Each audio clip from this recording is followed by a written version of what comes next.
Sithanda bona silibikele bathandekayo ngalo umnyaka omutsha esilezithembiso lezifiso ezinkulu bana zigcwaliseke kulo umnyaka omutsha. Kuyinjabulo yami bathandeka bana ngilinxusa bona sihlanganele kulezi zifundo eziqhakathekileyo okhulumayo manje umfundisi uJim Lilo nginxusa abangane bami esehlukane last year ubana bahle baziveze ngokuqhakathekileyo.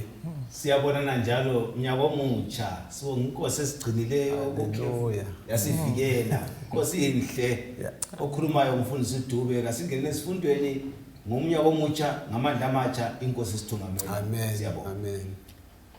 Salibonani izihlobo ezithandekayo sisamukelana ngithemba silama resolution amatsha okubana lonyaka siza kufunda sitatiche iBhayibheli kodwa liyona le sifundeni sizwe ukubana kuyini okunye singakufunda ngoNkulunkulu asilungisele khona okhulumayo nguElder Amos Maforo. Salibonani bathandekayo ngegama lenkosi yethu uJesu ezamasinyane. Sithi iminyaka omutsha. Siyambonga uNkulunkulu sesingenisile njalo eminyakeni omutsha. Sihlangana kusifundo 1 ukotana le entsha. Okhulumayo ngosikhathele ncube. Asicimezeni sikhulekeni. Baba osekhaya ezulwini. Sithanda ukubonga kubana sosihlanganisile futhi njalo lababukeli labalaleli. Sibonga njalo Thixo ubaphathi komnyaka omutsha. Sinanzelela Nkosi ukuthi kuyikuthanda kwakho. Awukho emandleni ethu, awukho ekwenzeni kwethu, kodwa wena ubone kufanele. Sengathi kungaba lathi nxa siqala naleli kota, nxa sifunda lo sifundo 1. Wonke Thixo olungileyo kusilungiselele ubana sibe ngabantu abazaphila ngokwentando yakho. Silungele umbuso wakho zamasinyane. Sowuhle ekhaya sebiza amagama angcwele. Kuyisiloso sethu ukuthi njengoba sinje lezimuli zethu ngitsho lababukeli labalaleli abazawukhetha bakambe ngokuqonda sonke nisibe khona ekhaya ezulwini. Ngayo Jesu ngiyakhuleka amen. Amen. Siyabonga abathandekayo okungena kusifundo esitsha isifundo esikhuluma ngokuba yinceku egcina impahla zenkosi yayo. Hatsho kolulodwa, hatsho kwensuku ezimbili, hatsho kwenyanga ize ibuye inkosi. Kakhulu. Lamhlanje ke bathandekayo sikhangela ukuba yingxenye yemuli kaNulunkulu. Isifundo sokuqala ukuba yingxenye yemuli yenkosi kaNulunkulu. Phela ukuba yinceku inkosi zifike kudinga ubudlelwano. Awusoze ube yinceku ngasondlelwana asoze ugcina impahla zenkosi ke. Nxa usikhangela ke isigaba sokuqala sithi ukuba yinceku emulini enkulu kaNulunkulu. Ake usifundele uJohane wokuqala ngo3 ivesi ngelika 1. Verse 1. Yeka ubukhulu bothando ubaba asinika lona. Ukuba sibizwe ngokuthi singabantwana bakaNkulunkulu. Njalo lokho yikho esiyikho. Okwenza umhlaba thina ungasazi yikuthi laye kawumazanga. Asike sihlaziye lindaba yokuba yingxenye yemuli kaNulunkulu. Ayikhona ingxenye yombuso lapha emhlabeni. Ayikhona ingxenye yemuli yakomlilo. Kodwa emuli kabani kaNulunkulu. Siqathanisa futhi lendinyana ukufunda kwekhanda ethi bheka uthando lunjani olungaka olehliselwe kithi uba singokobonga sinje sibize kuthe singabantwana bakaNkulunkulu. Ufundisi Duvi aya akusethule lesifundo. Ngiyapholisa ukuqalisa umnyaka ukuba sibe isifundo esibutha abantu ukuthi hey kule muli okumele sibe phakathi kwayo nxa kade singekho nxa siphakathi kwayo asiqine nini imuli kaNkulunkulu lapho ukuthi luthando lukaMlimi ukuthi sibizwe ngenxa kaJesu ukuthi siyingxenye yemuli. Umlimi uphakathi kokuthi abe lemuli yakhe wadala abantu ngabantu bakhe kulabantu abakhe abamlalelayo abaqoqa ukuthi babe yimuli yakhe balalele babukeli. Nxa siyaqhubeka sifunda khulekela ukuba yingxenye yemuli. Le ingxenye yemuli ngabantu abadlala loNkulunkulu bekholwa kuJesu bephila ngendlela yakhe babizwa ukuthi kona yimuli kaThixo ngoba kulobaba othungamelayo sizakubona siyaphambili ukuthi nxa uba bekhona uyolawula imuli labantwana bayamazi bayamlalela so asibe nengxenye ebuza sisi ngezinye indlela akutshoyo ukuthi siyimuli kaNkulunkulu kungakhathalekile ukuthi sidabuka ngaphi singaphi kathe semhlabeni kumbe engathi mina umbala wami lo konke lokho akutsho lutho mhlawumbe lo limeni lokhulumayo kuphela nxa sengamukele uJesu njengenkosi lomsindisi sengena kuyona le imuli kaNkulunkulu ndanda ubana sikuzise khona lapho uthona sonke singabantu kaNkulunkulu ngokwendalo manje uGenesis uyakuchaza ukuthi khona uNkulunkulu nguyewadala izulu nomhlaba nokuthi umuntu wamdala ngomfaniso wakhe okusenza sibe ngabantu bakaNkulunkulu sonke kodwa limuli esikhuluma ngayo le esiyamukelekile ngemva ubana isono sesingenile usathane sehlanyela uhlanyelayo umuntu wahlambuka laba abayibo abazakuchiya isono bamamukele uJesu njengenkosi lomsindisi sebebalelwa ngaphi embulini kaNkulunkulu eyiyesu akukhuluma ngayo nxa sisithi khona ingxenye yembuli kaNkulunkulu sisawuthinta sisiya phambili kodwa singakayiphambili soke sakha lesi sihlo utshoni ukuba ingxenye yemuli kutshoni uba ingxenye kanjani yemuli waze ngikutholayo mfundisi Mlilo yikubana ukuba yingxenye yemuli kutsho ukubana kule ngxenye omele uyenze emulini right imuli yenziwa ngamalungu achiyeneyo sinjalo singamalungu kulemsebenzi echiyeneyo esimele siyenze kwekaNkulunkulu lakho kunjalo akula muntu ongela ngxenye amela yenze kukhona omele ukwenze okumnandi kubana konke sikunikeziwe nguye uNkulunkulu silamandla okukwenza nguye osinikezileyo akula sizathu sokubana sibe lezaba zokungenzi lokho akhangelele ukubana sikwenze ngoba akucelayo usinikezile amandla ukubana sikwenze ucela esikwenelisayo ukubana sikwenze njalo yikho engikufumanayo ngendlela nxa siba imuli kaNkulunkulu kuthi ukuthi silomlando wokwelusa impahla zikaNkulunkulu uqalisa kuGenesis lapha uAdam noEva uhluke ubona ukuthi kulomlando sesibili uAdam esiba imuli yokuqala kaNkulunkulu kulomlando bani nxa sifuna uGenesis ngo2 verse ka7 usiya ku9 kulapho phela abafaka khona ensimini lapha ensimini abasithina limani umlando wokuqala lilondolozi yonke indalo endinike right ngenxa yokuthi uNkulunkulu esedalile wafuna umuntu wokulinda elondolozi ngesilungu manager so umuntu nxa ephakathi kwemuli ulomlando ukuthi asekele impilo ephilwe emulini abe yingxenye yokuthi imuli iqhubeke iphila so umhlaba ukuthi uphile wawunikezwe kuAdam wawumele uphile uAdam esekela ngokugcina lokulima ukuthi aphile impahla kaMlimi iqhubeka kusiya phambili uverse 15 ke bese khuluma uGenesis 2 verse 15 yes uJehova uNkulunkulu wamthatha umuntu wambeka esivandeni saseEden ukuthi asisebenze njalo asinakekele bengifuna ukuthi akula manager ongumnikazi wento akula manje inceko nxa kuthiwa ungumanager weplaza ayisilo lakho kumbe inkampani ayiso yakho ayizwa abantu beziqhenya ubaba umanager hayi inkampani ayiso yakhe kulomnikazi lathi kunjalo kodwa ukuthiwa ngumanager umsebenzi omuhle kakhulu olama benefits amaningi izwanini izihlobo ezithandekayo singomanager sizinceko uNkulunkulu uSiphawulile wasifaka khona phana ukubana sibe thina silawule kusimanage kumbe silondoloze imfuyo yakhe okuqhathekileyo lokho emfuna sikungene engqondweni zethu yikubana imfuyo le ayisiyo yethu ilomnikazi kungaba ngabantwana ayisibo bethu yebo bazelwe yimi kodwa ayisibo bami balomnikazi kukhangelelwe ukubana ngibakhulise ngendlela yomnikazi izifuyo lezi ngizigcine ngendlela yomnikazi umhlaba wona lowo ngiwugcine ngendlela umnikazi akhangelele ukubana ugcinwe ngayo uyazi kulabanye abantu abalima ngendlela ebhidlizayo kumbe edilizayo umhlabathi wona lowo uNkulunkulu kathulanga sihlobo ezithandekayo kuyona le iviki esikufundayo ukubana kasikufundeni ukugcina ingcebo yomnikazi le mali mfundisi Mlilo esesikhwameni sakho ayiso yakho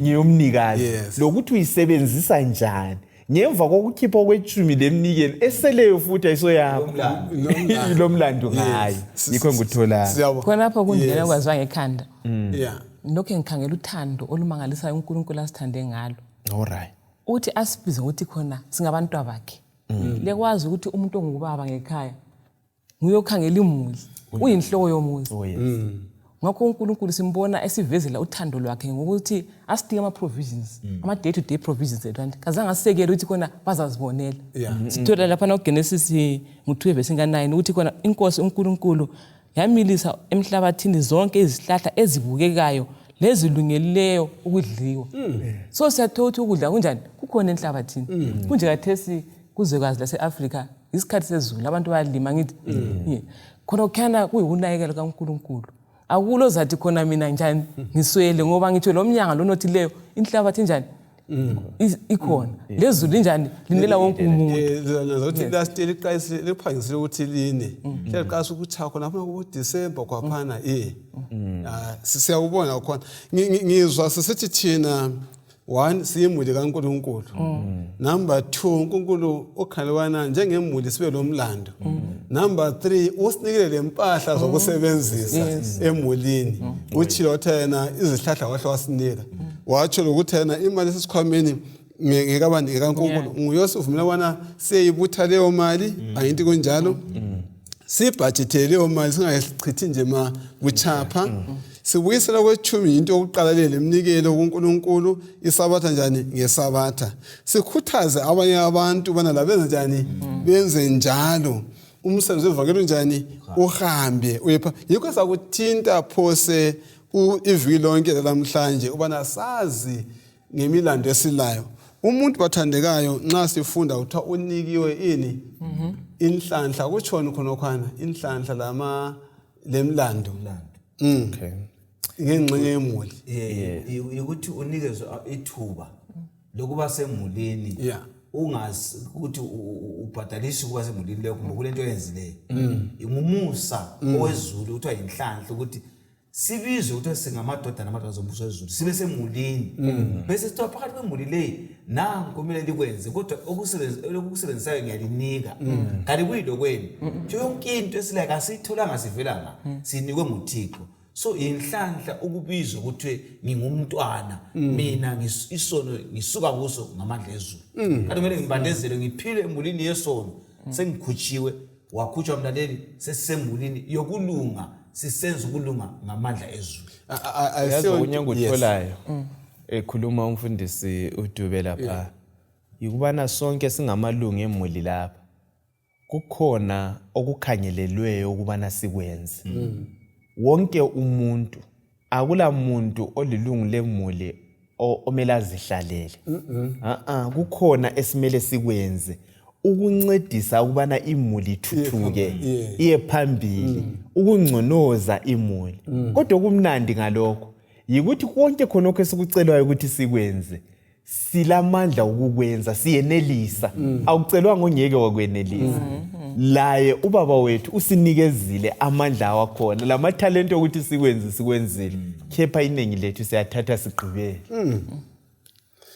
siyabonga kakhulu wathi silesingene sijule endabeni yokuba yingxenye yemuli akungifundele abasefeso ngo3 verse ka14 right verse 14 ithi yona iBhayibheli ngenxa yalokho ngiyaguqa phambi kukayise right lapho yonke imuli yamakholwa asezulwini lasemhlabeni ethola khona ibizo layo yes nangu lapha uPaul lo uthi ngalesi sizathu ngiyaguqa phambi kabani ukayise inkosi yethu bani uJesu Kristu abethana kulapho imuli yonke esemhlabeni nasezulwini ibizwa njani ngaye ndawonye ivesi lenxa siyizwa iletha mfanekiso bani engqondweni zakho siguqa phambi kayise yes engikutholileyo yikubana kule muli yamakholwa asezulwini lasemhlabeni. Kule muli esemhlabeni le muli esezulwini. Yimuli kaNkulunkulu Baba yonke. Uyazi mina ngizwe ngiqathekile kakhulu ubana ngiyingxenye yemuli yasezulwini lalapha emhlabeni. Imuli yamakholwa. Ngifunda futhi ukubana bonke abantu badalwe nguNkulunkulu. Kumbe izidalwa zonke zidalwe nguNkulunkulu. Okugoqela ingilosi ezawayo lengilosi ezingawanga. Okugoqela amakholwa labangasimakholwa. Kodwa abayingxenye yemuli kaNkulunkulu zingilosi ezingawanga labantu abangamakholwa abakhethe yibo ababizwa ukuthi yimuli kaNkulunkulu. Ngithathekiswa uletha umbuzo maybe ukuthi nxa ekhumuthena ngiguqa amadolo ami kubaba wenkosi yami. Kanti nxa sisiya kuMateyu 6 verse ka9 uthi nxa likhuleka libothi baba wethu osezulwini mali dunyiswe melihlonitshwe yini igama lakho. Ngikhaya ukuthi mina nxa ngikhuleka ngithi baba wethu osezulwini futhi uphola ubuthena uguqa phambi kababa wenkosi yethu. Usetha kuletha sifundo bani uletha budlelwano bani phakathi kwami lo baba wenkosi yethu Jesu Kristu. Lo Jesu Kristu. uJesu uba ngumfowethu. Oh yes. Okay. Ngoba uthi baba lathi uthi sithi baba. Yes. So uba indlela yokubuyela kubaba sisuke sonke Inkosi. abesifowethu. Iluthando ukukhulunywa ngoPaul ukuthi umuntu uNkulunkulu enguNkulunkulu abuya ehle abe ngumfowethu ukuze asibuyisele emulini eyayizona. So sifunda ukuthi asibizele igama lithi baba ngegunya ngoba silomfowethu osinike ilungelo ukuthi silibize njalo bayasisabela ezulwini ngoba silibiza ngesibindi sokuthi sesamukela uJesu sesiphila ngentando yakhe sesiyingxenye yemuli. Ukwathi into forward enye imuli esezulwini isilindele nxa sihlabela ebandleni sithina nampana bayahlabela lekhaya bayahlabela ngoba kulindele usuku lenkululeko ukuthi imuli esemhlabeni iyahlangana imuli esezulwini kube lentokozo yemuli siqoqwe yonke. Anxa sikhuleka sithi baba wethu asiqinise nini ukhona ubaba uyasinika kokudla uyasinika izambatho uyasinika impilo. Ubaba unakekela imuli yakhe nxa uyingxenye biza ubaba ngegunya uzanakekela usuku. Asiboneni ke izibonelo eziveza ukuthi inkosi yethu ingumfowethu njalo. Kuma verse ayihlukenela nxa singasuswabale wonke wathini uJesu Kristu ekhuluma noMaria emva kokuvuka kwakhe okusiphawulela ukuthi hayi ugcina engumfowethu. Uthi yena kuJohane 20 verse 17 uthi Maria ungangithinti angikayi kubaba wami lo baba wakho kuNkulunkulu wami lo Nkulunkulu wakho. Hambe tshela abafundi ukuthi nisaya kubaba. You know, so uJesu yena uhlazify uNkulunkulu uNkulunkulu wakhe lathi uNkulunkulu ubaba ngubaba uNkulunkulu baba ngubaba wakhe lathi ngubaba wethu. So okwathi into umfundisi uDube ngumfowethu uJesu ukubeka ngaleya ndlela uyazi siqhakathekile sihlobo esithandekayo. So uJesu uyingxenye yemuli kanjani. Hey madoda naso indaba emnandi ufuna ukuthi Ndube ngibefuna ukuthi mina uJesu nxa eyingxenye yemuli lapha emhlabeni engumfowethu imuli yasezulwini lemuli emhlabeni imuli eyodwa yilo baba munye. Yes. Akabehluka yikho kuthiwa nxa sithandaza intando yakho kayenziwe emhlabeni lasezulwini. So balaleli lababukeli ungayenza intando kaMfundisi ngoba usozube ingxenye yemuli. Ungayenza intando yemuli yangini yenza intando yezulu yehlanganisa imuli yalapha emhlabeni Kuyangithokozisa ukuthi khona lapha emhlabeni silabo baba ngithi ezima ubiological ongizalayo. Yes. Bese sithothi khona ubaba yena lo ongizalayo ulo baba futhi ongjani ungubaba osezulwini onguye ubaba wethu sonke. Bengicabanga ukuthi lapha emhlabeni kulezintandane uzuthi umuntu nxa umbuza ethi hayi mina ngilababa bathandekayo silayo ubaba osezulwini osithandayo sonke silomfowethu futhi onguJesu. Ukhona omunye umuntu omsethi khona hayi mina ngizelwe ngingedwa ozalwa nguwedwa silayo umfowethu onguJesu Kristu. khonokho awusithabise akusijabulise sizwe sithandekile ngoba ubaba ubone kufanele ukuthi khona sibe ngabantu bakhe. Uyabona umcabango olethwa nguMandlo lapha, usho ukuchasisa ukuthi nxa uyingxenye yemuli usho ukuthi lo mlando okunakekela umoya akuvumi ukuthi mina ngisuthe umfowethu lapho abantu bakhe baxotshelwa school fees abami besiye esikoleni esidulayo akuvumi sokuthi ukuthi kuqhathele ukuthi sinakekelana ngezindlela siyimuli sonke bembalela linye ibhuku kuthiwa umhlaba lo ulokudla okwenela wonke umuntu awula muntu kade mela lambi kodwa balakho banokuba kuwoda bubone balali abaswelayo baswele ngiyakhumbula ngomnyaka kule ndlala la uthunyelwa impuphu enye yayileli elomnyumpala uze ukuthi khona ngale bona bafida ngayini inkomo la uzibuza ukuthi bathola impuphu yokunika inkomo kodwa abantu belamba nyanga ukuthi nxa kade silothando besiyanakelana sonke angikhuluma amazwi akhatshana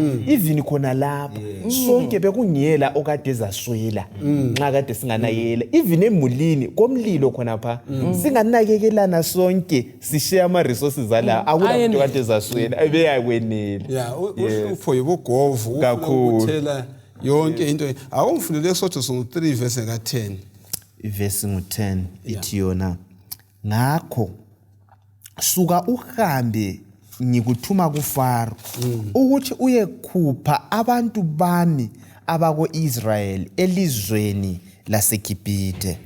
U5 verse 11 abesesithini 1 verse 1 emva kwalokho uMose lo-Aaron baya kuFaro bathi kuye sikulethele ilizwi elivela kuJehova uNkulunkulu wabantu bako-Israyeli uthi vumela abantu bami bahambe ukuze bangenzele idili enkangala.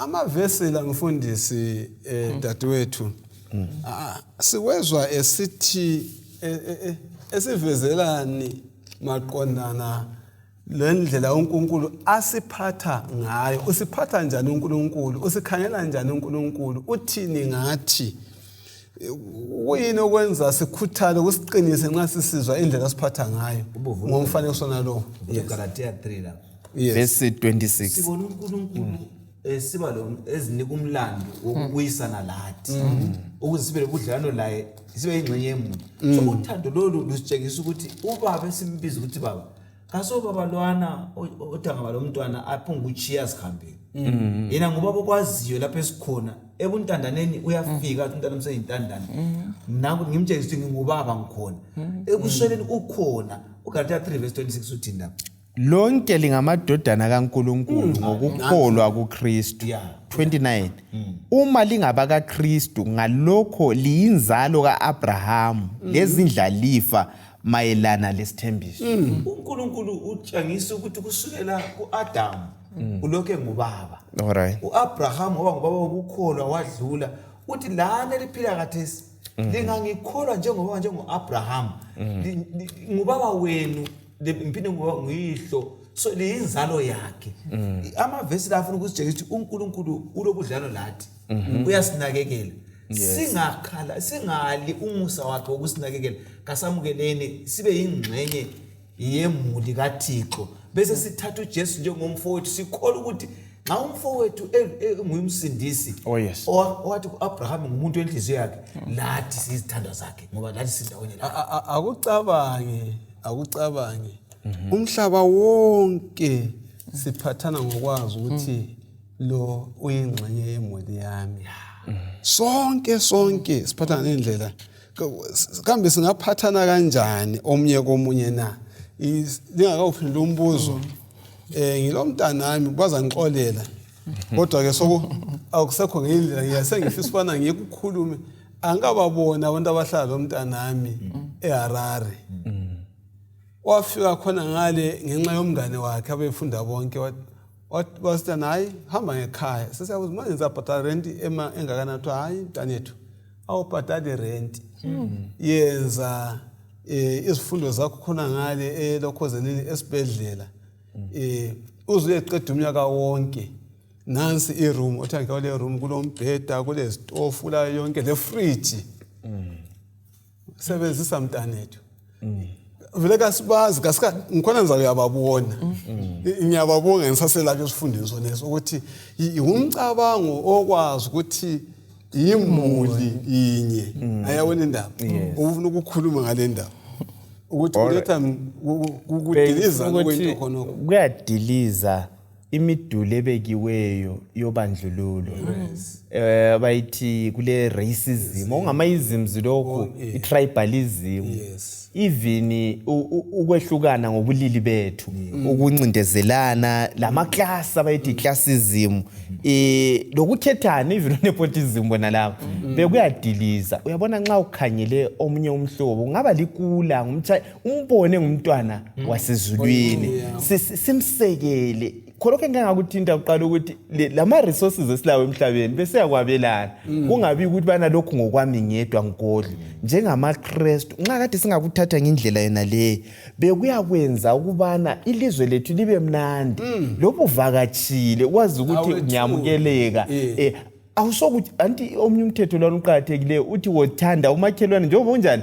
uzithanda ubungasoke wafisela omunye othile okubi ubuyamfisela okuhle lobusela lobudlwangudla bebungayi kuba khona konke lokho esikubona bekuyalunga nxa kade siyalandela izixwayiso zeBhayibheli asike siye phambili ke sikhona lapho liyakwazi ukuthi abantu siyimulinye ungakhangela umuntu vele engaze ngomhlophe mhlawumbe onsundu sonke nje silamehlo amabili sindlebe ezimbili lenyawo ezimbili ungazala umntwana mhlawumbe kwelinye ilizwe mfundisi olelihleli lapha uzaba isimanga ngithi ngoba sekenze kunjani ongayisiko izindlela singabantu banye simunye siyimuli eyodwa umbuza awuze nje umfundisi ukuthi singenza njani emhlabeni wonke jikelele ukwazisana njengemuli ngiyacabanga nje umzekeliso omncane ukuthi usehambeni phakathi kwendizamtshina 8 hours uhlezi lo muntu eceleni lapha khona nje ukumbingelela nje lokuxoxa izile kuyehla khona ngani ngasani likhulumisana so unya kudingi mhlawumbe ukuthi sizikhipha imali izinto ezidlula nje umakhelwane ukuvukisa sikhamba nje emgwaqweni sikufunda ukukhulumisana ukwenze khona kukhana nje ukuthi phakathi kwebudget yakho kubudget ukuthi ke ngenzi lomunye umuntu okuhle khonkana kuyasibisa usikhumbuze futhi ukuthi kona siyimuli yinye singabantu banye uyazi ukungikhumbuzana igazi leli mfundisi ungathshoti igazi wena bayakufaka bakupompeli elomchayina akulaza ukuthi leli ngelomchayina ngeke ngena kuwe as long engumuntu bayalifaka igazi alingeni kodwa lo muntu kumbe ngumhlobo bani lishona umntonga kuyini liyangena kumlungu ahambe lalo eEngland aphile limphephise even izitho zomzimba kungathiwa ufuna ikidney iyasebenza izinso zona lezana zisebenze kuloba okuveza ukuthi siyimuli yinye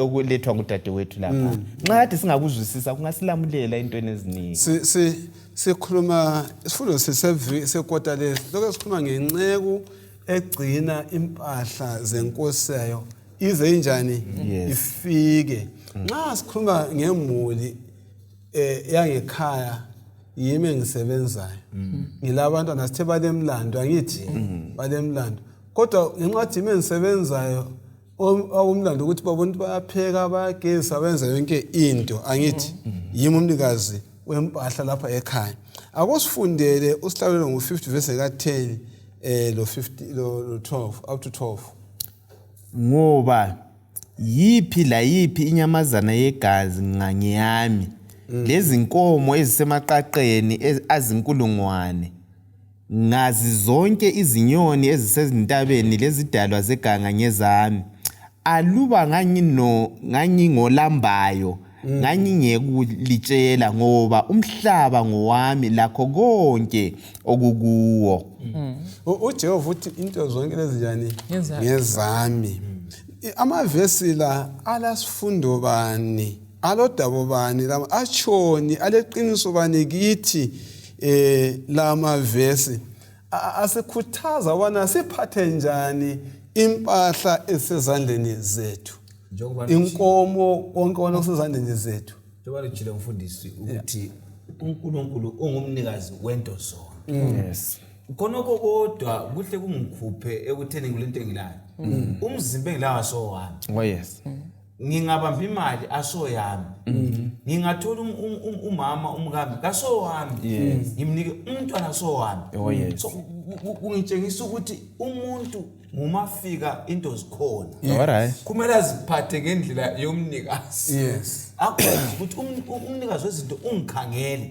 Ngiphatha njani umuntu engimbonayo kusuka kimi ngokathi ngiphatha njani sikhuluma njani umzimba kathi ngiugqokisa njani ngifakana emzimbeni ngoba ngokathi yonke into amavesi angikhumbuza lana umakho ngo24 verse 1 umhlaba wonke ngokugcwala kwawo ngokathi Jehova. umuntu phakathi komhlaba umakhelwane phakathi komhlaba umntwana phakathi komhlaba inkomo imali pho ngikhuluma ukuthi okwami kuvela into yokuthi imali yami yikukhuluma nje kasiladuto bazalwane konke ngokaThixo asikuphatheni ngendlela umlemi afuna siphathe ngayo. Ngicela ukubala indawo kaDavid uthi yena lapha kumlando ngo29 verse 14 uthi kodwa okay verse 18 siyakubonga khathesi uNkulunkulu wethu silidumisa ibizo lakho elilodumo kodwa mina ngiyini bayini abantu bami ukuthi sinikele ngenhliziyo yonke na konke kuvela kuwe thina sikunike kuphela lokho okuvela esandleni sakho. Right. Indaba elethwayo imfitizela amazwi kaMfundisi uDube ukuthi asilalutho we are nothing. Isihlobo esithandeka singakuzwisisa khona lokho esilakho ngokaJehova umhlaba nokucanga uthi vele nqade ngilambile bengasoke ngicele wena. uDavid uthi iminikelo khonokho engithi ngiyakwakhela ithempeli lakho ngakho ayisikho kwami ngokwakho lathi esiza kwakha ayisisibo bethu singabakho asilalutho. So isihlobo esithandekayo esikudinga esimele sikwenze njengamalungu emulileyo kuba kwazi ukuthi ubaba wethu ngiyolawula izenzakala. Ngeke ngathi ngisendlini mina ngabuza mina umntana wami ubedobha imali ngathi kulo muntu odobha imali eyadini endlini. Iyadi lakho konke okuzeyadini ngokwami lokugcwala ngokwami angiyeke wadobha imali endlini hayi ngeyami angithebene. So kunjalo lathi emhlabeni umhlaba ucanga ngokaJehova singabakhi ngeke wathi uzidobhele ulutho ngolukaJehova uzamnika nikho kumangala uDavid uthi ngokwakho Jehova esimele sikwenze kuthobela intando yakhe samuke. uDavid wayeyinkosi ngithi kodwa ungiyoqala ukuletha iminikelo kusifundisani khonokho yebo. Khona ku-elder uthinta ukuthi khona yazi uSathane ugangile. Ngawutshela ukuthi khonapha sonke nini nxa sasezalwa akulo waphumela lutho angithi hayi na la nxa sesibuyele ethulini akulo zihamba lolutho ngezinye indlela vele kasela lutho kodwa uSathane sekwenzile ukuthi umuntu ozakhangani ngomuntu ngosebuthelele uthi umfundisi uthi mina ngilendlu ngale la ngale futhi kwelinye ilizwe ngilalokhu lalokhu uSathane sesenze ukuthi khona lokhu bese ngathi umuntu unjani ulakho ngani ngokwakhe ikanti ke asikho kwethu konke khona lokho ngokamlimi asiphe khona sibambisile nxa sibambisile njoba sithi uthe emulini lapha imuli lama functions lama roles uthi yenze njani ukunakekelana emulini nokuthi sinakele futhi labanye siphinde futhi sibe lo msebenzi wokuhambisa ivangeli. Uphendula umbuzo wakho. uDavid ngumthungameli uyanikela labantu bayanikela. Oh yes. Umfundisi kumele anikele angakhulumi ngomnikela ngophakathi. Yes. Umthungameli nxa efuna ilizwe likhambe la kabe lengxenye asebenze abantu bakuthi umthungameli bazangena khonapha. uDavid utshengisa ukuthi umthungameli kabe yingxenye yalokho akuthungamela ngoba la uyimuli lemuli leyana bandawonye phansi kukaThixo lapha. Akutsho umuntu onke ezalwa kula muntu azale mfumana isibhakela. Sizalizana zivule ukuthi asilalutho. Sitshela abantu ukuthi asilalutho. So ungathoni lo lutho. Sazalwa singalalutho kasinzeni sibisele kuThixo konke njengabathungameli njengamalunga emuli kasipheni uJehova yonke imfuyo asinike yona abe sesitshela ukuthi sisebenzise njani esisala silayo ngoba yonke futhi ngeyakhe. Oh yes. Siyabonga. Uzwa ngikhumbuza hayi asiyomfihlo. UDr Maphosa wayehlala ekhuluma ngayo le ndawo ukuthi wakwacela ipolish kumntana wakhe. Umntana wakhe edlalisa imota isibrush sesicathu vum vum. Hayi ngicela isibrush sami mntanami vum kwakhwengeza amahlombe uthi ngeyakho. Wathi oh by the way isibrush yesami umntwana ngowami wabephakamisa konke ngoba konke ngokwakhe kuyasikhumbuza ukuthi yena impahla zonke ezinjani asozethu awumuntu awangcwatshwa ele benzi yakhe hayi uhamba ubuya uzi kwelo njani uzi nguye uNkulunkulu osinika ini impahla zonke esingasilazo ngaphansi kwelanga akusifundele uJohane 1 ivesi ka12 verse 12 ethi yona kanti kulabo bonke abamemukelayo kulabo abakholwayo ebizweni lakhe wabapha ilungelo lokuba ngabantwana bakaNkulunkulu. Siyabonga. Uthi wabapha. Yes. Wabapha. uNkulunkulu wenza njani? Wabapha. Yisiphi isipho esikhulu kulazo zonke izipho ezaphiwa oluntwini? Hey. Awulanto edlula uJohane 3 verse 16. uJehova walithanda ilizwe kangaka wanikela indodana yakhe ezelwe yodwa. Ungaya kuJohane 1 ivesi 1 usiya ku3 uzafumana ukuthi le ndodana iyadalayo konke. So ekutshoyo ivesi ukuthi wanikela ngakho konke. Ngoba akulo kwadalwayo ngaphandle kwendodana. So uNkulunkulu isipho esikhulu asinikeza sona indodana yakhe. Isinikeza ngokukholwa. Makhangela ukuthi intengo yangikhona just ukukholwa. Isenanzelela lapha emhlabeni ukuthi abantu izinto ezijiphileyo lele abazihluphi ngazo abasithe ukuthi anhlawumbe akuphathisi. Asithela ubane ungabantwana bakaNkulunkulu kwakucharge amabhillion abantu bazathengisa izindlu mhlawumbe. So indlela sithi thina usindiso luza ngayiphi indlela lesisekelo sivela ngapha umthombo osindiso yikuyini? Ikukholwa. Yikukholwa ufuna uqayisela laphana uqayisela esipheni isipho siphiwe ngaphandle kokupha. Yes. Kasila sindiso uNkulunkulu wasinika indodana kuba silosindiso la nxa ufuna ukuthi ube khona umbuso kaBaba phana elukupha kudiliza ubukhosi. Alright. Ngoba uqala 4 verse 19. Ngoba wasipha lathi kumele siphe. Kunjani? Kuvele ukupha kuyingxenye yobuNkulunkulu. Umuntu osindisiweyo kagodli. Ngoba uJesu wanikela ukuthi sisindiswe. Lawe uJesu ngamamukela angangena angene uyandala mina koJeswini kuyanikwana kabuncitshwana ngoba ngumusa kaThixo ukuthi sivezana ukuthi silothando lukaJehova. So isipho lesesikhulu sizositshengisa ukuthi njengenceku kasifundele ukupha isikhathi sakho emulini usebenze. Uphi inzuzo yakho ebandleni uphe konke kuThixo abesedingiswa. Yes. Siyabonga. Abanye abantu bayesaba bathandekayo ukuthi ingabuyise ngaphi iminikelo yami ngiphe lokhona ngizalamba ngife. Kulesithembiso bani encwadi kaMateyu 6 verse 33? uJehova uyasixwayisa ukuthi hayi singesabi asithembeleni kuye. Verse 33 ithi yona kodwa funani kuqala umbuso wakhe lokulunga kwakhe kuza kuthi zonke lezi zinto iziphiwe lazo. Yes. Ngendlela kumelanga size njani sesabe. Kambe kulo mntwana kaNkulunkulu okwaba umsila okwalala ngendlala sibisibili. Dubi uyala uDavid.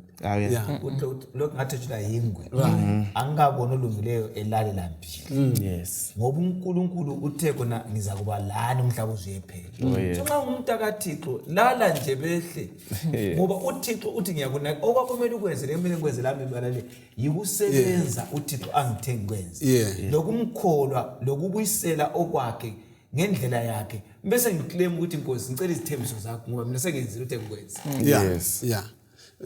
Ngiyabonga ubana sesekuthintile kunye okunengi lanxa singazosikubale njengomsebenzi ngo-27 verse 28 okuveza ubana kuyini okusiphilisayo ngubani osiphilisayo manje osinika impilo uNkulunkulu angithi kunjani yes ufuna sigijimele phambili la sikhangele imilando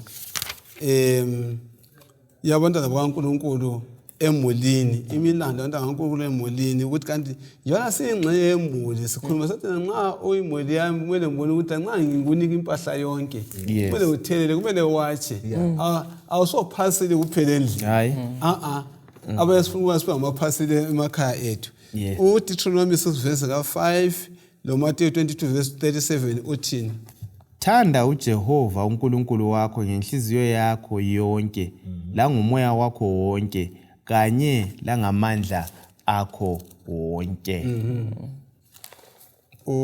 Matthew 22:37 Matthew 22 verse 37 abese sithi yena lapha uJesu waphendula wathi Thanda inkosi uNkulunkulu wakho ngenhliziyo yakho yonke la ngomphefumulo wakho wonke la ngengqondo yakho yonke. Amavesi la achoni sikwenza njani khonokho ukuthanda uNkulunkulu ngenhliziyo yethu yonke sikuveza njani sisingakhohlwa singakawuphendula umbuzo bathandekayo lokulento lokho ngiyicabanga ukode eliphelileyo ibalela liqhakathekile amanga ayekhuthazwa kakhulu ngokuthana umphefumulo kanjani kasoze ukuphelela nanzelela kokhwana kodwa kuleli kota mbonani ezaqhuba ngayo kakhulu ngokuthi lizaba njengoNkulunkulu okufuna ubana sibe ngabanikazi banjani bempahla sigodle lezi zimpahla so ukuthanda uNkulunkulu wakho ngemphefumulo wakho wonke ngenhliziyo yakho yonke kuchoni bathandeka singakwenza njani I think udinga into ezimbili la kuchoni futhi singakwenza njani singakuveza njani mina ngicabanga ukuthi nxa ngimthanda ngengqondo yami yonke la ngomphefumulo wami wonke la ngomoya wami wonke ngicabanga ukuthi khona ingqondo yami ihlezi igiga akula sikhathi lapha eyeke yama khona ngithi bayasho abesayikholojia ukuthi la nxa ngilele ingqondo njani yabe lokhu isebenza ngezinye indlela uNkulunkulu ungokuqala uyinsika impilo yami akula lapha engeke ngimbeke khona eceleni konke engikwenzayo ngiveza uthando lwakhe nxa ngikudlala labantu nxa ngisenze engikwenzayo kumele ngiveze ukuthi ngempela ngimele uNkulunkulu Dobe olonyoko olomngakho uziye koIsrayeli ngale wabe uthengele umama wakho impahla ezingakanani wabe uthele umngakho wakweli wamphathela khona nxa wawumthanda umngakho wabuya lengisizandla yini hayi uvele unkosikazi wayele package yakhe lo mama ngalele package ngoba bonke umama ungizalele unkosikazi ngimnika ipackage ngoba uyingxenye yami eBhayibhelini lapha kuthi kodwa iyalingana yini ayilingana ukhali uthanda kulo yakho ayilingana lo phela ngihlezi laye uyo ongondlayo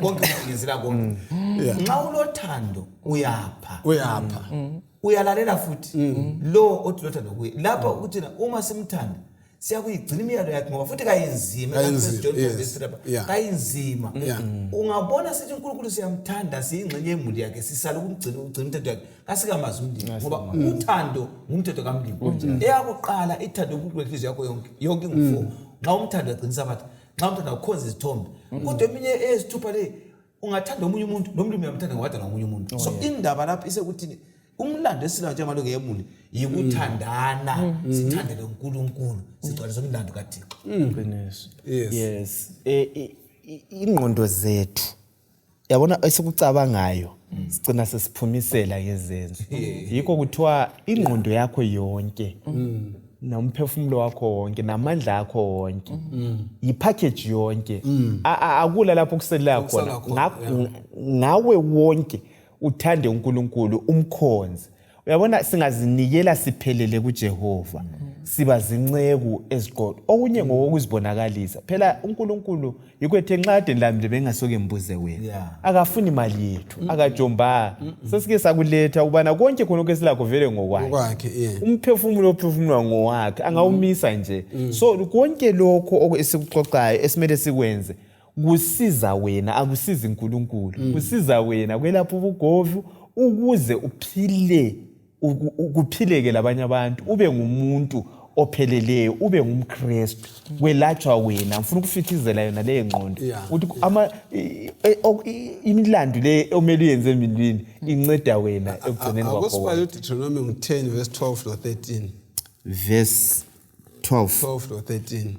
Khathesi ke o Israyeli kuyini uJehova uNkulunkulu wakho angakucela kuwe ngaphandle kokuba umesabe uJehova wakho ukuhamba ezindleleni zakhe ukumthanda ukumsebenzela uJehova uNkulunkulu wakho ngenhliziyo yakho yonke njalo la ngomoya wakho wonke lokugcina imilayo kaJehova kanye lezimiso lezi engilinika zona lamhlanje ukuze kulilungele. U1 John 5 verse 3 ke 1 John 5 verse 3 ebethi yona ukuthanda uNkulunkulu yilokhu ukulalela imilayo yakhe njalo imilayo yakhe kayinzima. Ngokukhuluma kweBhayibheli bathandekayo. Yes. Kumele siluphathe njani uthando lukaNkulunkulu? Kulobudlelwano bani phakathi kaNkulunkulu lo muntu? Nxa silobudlelwano. Nxa silivesi la amavesi. Nxa silobudlelwano balaleli lababukeli. Angeke siphambane lo uNkulunkulu silobudlelwano laye. Uthi ukuze ngibone ukuthi lingabantu abami. Yes. Gcinani imiyalo yami futhi kayinzima. Yes, kayinzima. Ngoba mina ngiluthando. Umuntu wami luthando. Lingabantwana. Lizahlala ngikhaya njengabantwana liphile impilo yangikhaya likhululekile. Indaba ngiyobudlelwano. Yes. Kasikhulekele ukudla udlalo uNkulunkulu usuku zonke bukhule. Nxa esephakathi kwethu nguyosenza selise ukuyigcina ngoba nguyophakathi kwethu. Uyasithwalela umhlaba sibe sesunqoba. Okudingakalayo izihlobo zami ezithandekayo yikwazi ukuthi ukwamukela uNkulunkulu njengomsindisi Jesu Kristu bese sisamukela umthetho wakhe osenza lesimilo sakhe sikhule kithi bese siphila impilo efaneleyo. Ngezinye indlela kutsho ukuthi nxa sesithola imithetho yakhe enzima kungenxa ukuthi asimthandi. Inxa ukuthi asimamkelanga. Ngoba nxa simamkele konke sokulula kithi. Ende futhi nxa umuntu umthanda lokunzima vele uzakwenza. Ende lokunzima ngakho kanjani? Awubuzwa ngoba unjani? Uphakathi kothando. Yes. Siyabonga. Ufuna ukuthi nini? Hayi mvumelana labazana lapha ukuthi umuntu omthandayo hayi abanye bangamangala bethi kanti kuzwenze konke lokho ukwenza ngothando vele akukudini ngakwenza ukuthi awufuqwa asomthwalo futhi ukuthi awusomthwalo ngathi kwenza njani soqalisayo luthando.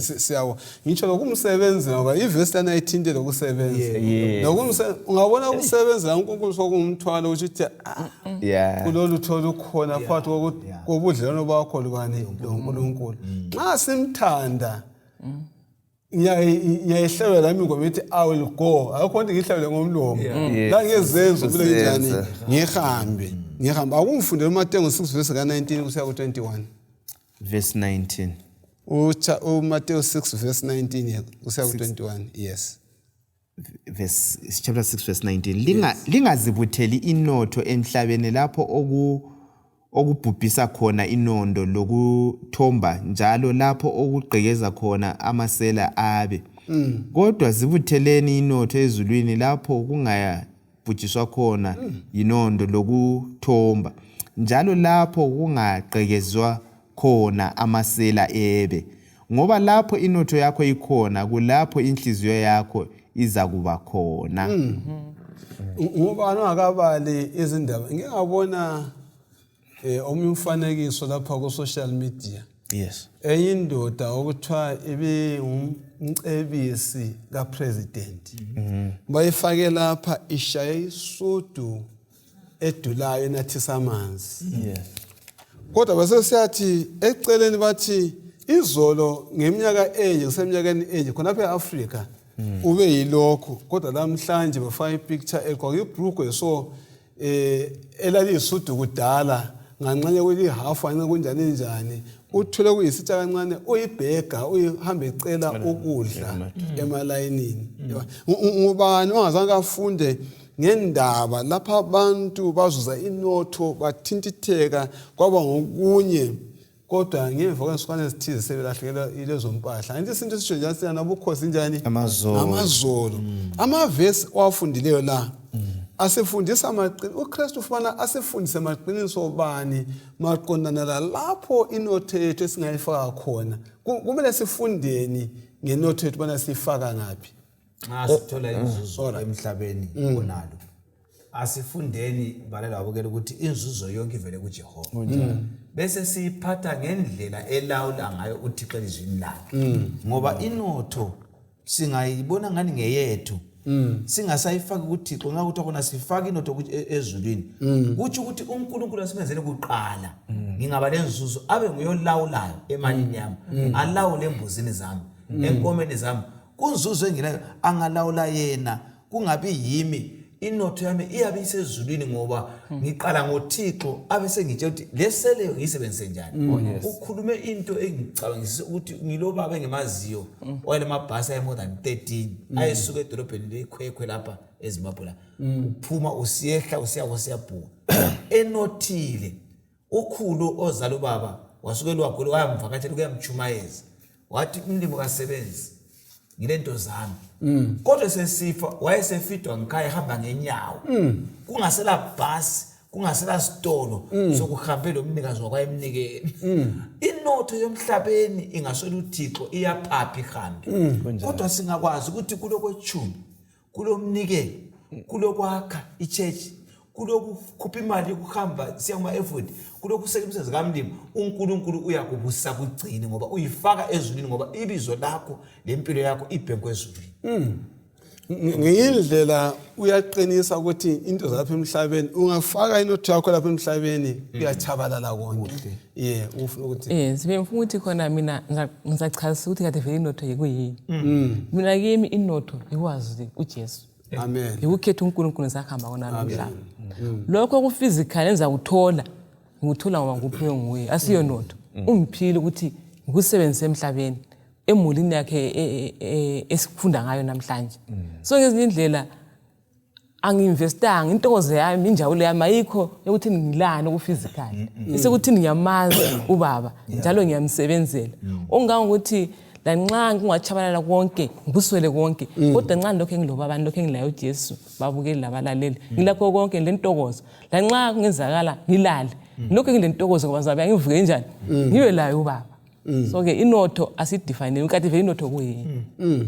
So kukho konke asifundeni ukukunikela kuJehova. Right. Nanzabe lokho ngibuyela ukuthi kona lokho abantu esiziqhenya ngakho ayisikho kwethu. Vele kuthole lokho kunikela koNkulunkulu kusho ichaza siyapha. Ukuthi esasesikutsho antisithe sifake inzuzo yethu kumbe konke esilakho kuJehova kuNkulunkulu ezulwini lapho ungangeni khona amasela. Ngizaletha umzekeliso. Unyaka wangu1929 kumbe nilethe seduze 1920 kwaba lekuthiwa iGreat Depression. Ngo2009 kuphindile okuyinto kwakhona umhlaba wonke jikelele. I-stock market sawa sacrasha. Amakhampani amakhulu ayethenjiwe adilika kwawa abantu baphelelwa imisebenzi. Yikufaka inotho kulapha emhlabeni. Kodwa nxa kade ungathatha uzibekele ezulwini yikufaka inotho kumbe inzuzo yethu emsebenzini kaNkulunkulu, ekuhanjisweni kwevangeli, ekusizeni, ekungconozeni umhlaba wona lo, ukuthi abanye abantu khona lokho engilakho ukwathinta lapha umfundisi uDube ebala enye quotation ukuthi imali emntwaneni kaNkulunkulu iyisinkwa kulo olambayo, isembatho kulo ohambaze. So kukho khona lokho esikunikeziweyo mfundisi ukubolekiwe ukuthi wenze kube ngcono uyisandla sikaNkulunkulu ekwelapheni ekwenzeni omunye umuntu abone uNkulunkulu ngenye indlela. Sisondeze abantu esindisweni singagodli ngoba singakwenza khona lokho siyalahlekelwa umbuso. Yabo njengoba noAbraham wabizwa kanti uAbraham wabizelwani kwathiwa uzaba njani? Genesis chapter 12 verse 2 to 3 la nxa sike sayibala kodwa kwathiwani nxa sethuzana ngayibala wabizelwa ukubana abe yisizwe esikhulu aphinda athwale uthumo lukaThixo ahambe ayekwenza izinkonzo kuzalwa isizwe sebesikhonza uThixo. So wayekuzele ukuba yisibusiso. Ngasindaba beyidinga. Kuba yisibusiso. Anganika ulutho. Uyisandla sikamlimi sokubusisa. Ungagodli. Kusasa umlimi uzayekela ngendlela ungaziboni lamamayini, ungaziboni lamakhampani, ungaziboni lamabhasi, ungaziboni ngumbuso ule notho yonke ukuthi ngeyami. uJehova lesizathu kungencane eyibeke ezandleni zakho. Funa ayibeke ezandleni ezinjani? Ezingayisizo. Vele isikhathi esithile kanti udrive imoto ezingayi. Ugqoka izicathulo ezingayi. So khona lokho ungazibuza ukuthi konke okunye lokho okuyi-extra ngisandla ukubana ngingconoze nginikeza abanye abantu. Umhlaba lo uba ngcono. Uyazi ukugodla so kuyakukhwezela ama BP labanye ochukela kukunxusela eminye imikhuhlane. Uyakuzizwa ukuthi uzwa njani ngemva kokupha. Ngemva kokunceda omunye umuntu. Uyazizwa so ungani ukhitshwa omunye umthwalo. Uzizwa usungcono, it's fulfilling ukunceda abanye abantu. Asibende ingqondo yona le ingqondo kaJesu. Uthiwa akakubonanga kuyinto yokuphanga ukuthi enguNkulunkulu enjengoNkulunkulu azehlise azinikele aphe lathi asifundeni ukunikela amathuba ethu lezikhathi zethu. Yekela ngithi mina bathandekayo, nxa sikhuluma ngomnotho lokubuyisela lokufaka imali yethu inotho yethu kubhanga lezulu, lapha kasikhuluma ukubana siyasola ngokuthi umuntu anganothi. Kasi iBhayibheli kalali ukuthi umuntu anothe. iBhayibheli liyakwamukela bona kasinothe, kodwa liyayibona ingozi yokuthatha inotho ibe yemqoka empilweni yakho. Nxa wena suthembele enothweni yakho ebhanga yakho, kuze umlilo uchise lana into ohle uphambane ekhanda ufe ngaleso sikhathi. Nxa ubeke ithemba lakho emntwaneni mhlazana efa la uyazi njani uyafa khona. Unkulunkulu udimana elaphe thina wena kasifakeni yonke into yethu ibe kuNkulunkulu. Singabi le attachment lezimpahla funa silimali. Akho amazwi okucina athini umfundisi besisitsho ukucina bese sikhulekela. Babukeli labalaleli. Siyingxenye yemuli kaThixo ukukhetha uJesu njengenkosi lomsindisi. Asimeleni emhlabeni abanengi basindiswe. Imali ngayila ntengo njengechebechebe nxa ingekho esandleni somntu kaNkulunkulu ohlengwe ngegazi likaJesu. Lenzuzo injalo, kodwa iyisibusiso sakho lebantwini uma uJesu ngamvumela abe phakathi kwenotho lemali lesikhathi lempilo uzawusebenzisa ukuthi uqhelise umbuso wakhe la usindiseke. Balalela babukele inkosi ayisisizi singena umnyaka wona lo sifunda ukuthi sizinceku eziphakathi kwemuli okumele kube yisibusiso emhlabeni uThixo besisebenzisa inkosi siphathise nxa sikhulekayo nasithandazeleni. Baba wethu osezulwini siyabonga ukuba ingxenye yemuli eyisibusiso sezulu ngenxa kaJesu. Wehlile ngegazi lakho ukudala imuli ngamaKristu abantu abakhonza bekholwa kuwe. Sicela ukuthi olaleleyo lozwileyo bonke lathi esikhulumayo sibe ngabantu abalungiswe igazi likaJesu, sibe ingxenye yemuli leyo. Buyisana lathi usiphathise usifundise ukuthi konke okusemhlabeni kwethu ngokwakho sikubuyisele kuwe, lokusele kithi sikusebenzisa sikusenze ngendlela eqondileyo kulethu udumo kuwe. Siyabonga ukwamukela umthandazo nalo uJesu, siyabonga siyakhuleka. Amen. Amen.